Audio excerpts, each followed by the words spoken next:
அவர் பலன் எப்போதெல்லாம் பலன் உண்டாகுன்னு சொல்லி வசனம் இப்படி சொல்லுகிறது. ஏசியா 40:31 இப்படி சொல்லுறது. கர்த்தர் காத்திருக்கிறவங்க புது பலன் அடைகிறான்னு சொல்லி சொல்லுகிறது. நெகமியா 8:10 எப்படி சொல்லுறது. கர்த்தருக்குள் மகிழ்ச்சியாக இருப்பதே உங்கள் பலன் அப்படி சொல்லி சொல்லுகிறது. அப்போஸ்தலர் 1:8 எப்படி சொல்லுகிறது. பரிசுத்த ஆவி உங்களிடத்தில் வரும்போது நீங்கள் பலன் அடைகிறீங்கன்னு சொல்லி வசனம் சொல்லுது. பாருங்கள், இந்த வசனத்தை பார்த்தீங்கன்னா இந்த வசனம் ஒன்று சார்ந்ததாக இருக்குது. ஒன்றுக்கு ஒன்று சார்ந்த லிங்காக இருக்குது. பார்த்தீங்கன்னா இந்த காத்திருக்கும் போது புது பலன் அடைகிற சொல்கிறாங்கல்ல. காத்திருக்கும் போது நம்ம என்ன செய்யணும்? சும்மா அப்படியே உட்காந்து காத்து கொண்டு இருக்குமா? எதையோ யோசிச்சு கொண்டு இருக்குமா? இல்லை, ஆங்கிலத்தில் சொல்கிறது I hope in the Lord, I trust in the Lord அப்படின்னு சொல்கிறது. Whoever trust in the Lord, யாரெல்லாம் நம்பிக்கையோடு காத்திருக்கிறார்களோ அவருக்கு. நம்பிக்கையோடு காத்திருக்கணும். எப்படி நம்புறது?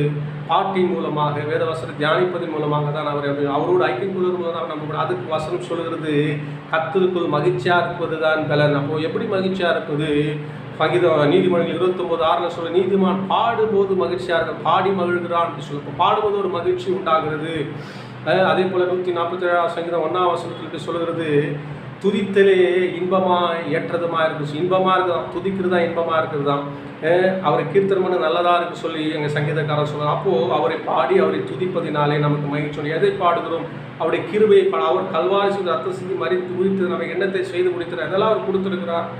பிதா அந்த குமாரன் மூலம் நமக்கு என்ன கொடுத்துருக்கார்? குமாரன் ஜீவனை கொடுத்து என்ன கொடுத்தார்? பரிசுத்தாவின் நமக்கு எப்படி அதெல்லாம் விளங்கி பண்ணி நமக்கு உதவி செய்கிறார். இப்படி அவரை குறித்து தியானித்து, அவரை எண்ணி, அவர் செய்த உபகாரங்கள் எண்ணி, அவரை துதித்து, அவரை போற்றி புகழ்ந்து பாடும்போது நம்ம அவருக்குள் மகிழ்ச்சியாக இருப்போம். நாம் மகிழ்ச்சியாக இருக்கும்போது நமக்கு பலன் உண்டாகிறது.